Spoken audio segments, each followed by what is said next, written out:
Hoy, ito, tagap tayong report muli sa labas ng impila ko sa Palaman. Lalaki arestado po sa pagbebenta ng shabu sa Bungabon na Nueva Ecija. Narito ang balita ni Romel Roque.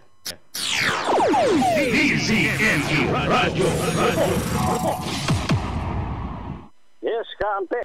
Arestado ang isang lalaki sa pagbebenta ng sinasabing shabu sa barangay Palo Maria, Bungabon, Nueva Ecija. Kinilala ang suspek sa alias Coco, 33 anyos, may asawa, construction worker, residente ng barangay San Roque, Bungabon, Nueva Ecija. Ayon sa Bungabon Municipal Police Station, huli sa akto ang suspek ng police buyer.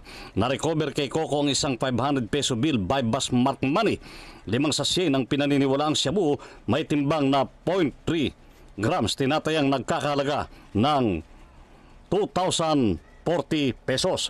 Nasa kustodiya ngayon ng Bungabon Municipal Police Station ng suspect na inquest proceeding na sinampahan ng kasong paglabag sa Section 5 at 11 ng Article 2 of Republic Act 9165 sa Office of the Provincial Prosecutors sa Cabanatuan City.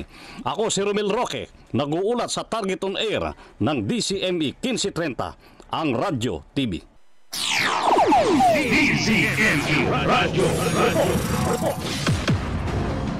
Maraming salamat kay Romel Roque.